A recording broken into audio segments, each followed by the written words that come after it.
નમસ્કાર દર્શક મિત્રો, આપ જોઈ રહ્યા છો હિંમતનગર ખબર ન્યૂઝ। જોઈએ આજના મહત્વના સમાચારમાં। હિંમતનગરમાં બેફામ કારે મચાવ્યું કહેર।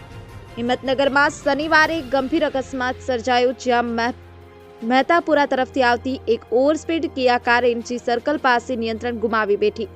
નેત્રમના સીસીટીવી કેમેરાની ગેટરી નજીકના કાર રૂટ રાઇડની રેલિંગ સાથે ધડાકાભેર અથડાઈ હતી। અકસ્માતની તીવ્રતા એટલી હતી કે મજબૂત રેલિંગ સંપૂર્ણપણે વળી ગઈ હતી અને રોડ સાઈડનું એક ઝાડ જડમૂળથી ઉખડી ગયું હતું। મોટા અવાજના કારણે આસપાસના વિસ્તારમાંથી લોકો ઘટના સ્થળે દોડી આવ્યા હતા। કારમાં લાગેલા એરબેગ્સ ખુલી જવાના કારણે કાર ચાલકનો આબાદ બચાવ થયો હતો। ઘટનામાં નોંધપાત્ર બાબત એ છે કે અકસ્માત બાદ કાર ચાલક અને તેની સાથેની એક વ્યક્તિ ઘટના સ્થળેથી રિક્ષામાં બેસી અને ફરાર થઈ ગયા હતા। અકસ્માતની જાણ થતાં બી ડિવિઝન પોલીસની ટીમ તાત્કાલિક ઘટના સ્થળે પહોંચી હતી અને આગળની કાયદેસરની કાર્યવાહી હાથ ધરી હતી।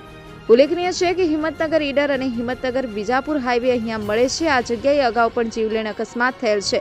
લોકોની માંગણી છે કે અહીંયા બમ્પ મૂકવામાં આવે તો અકસ્માત ટાળી શકાય તેમ છે।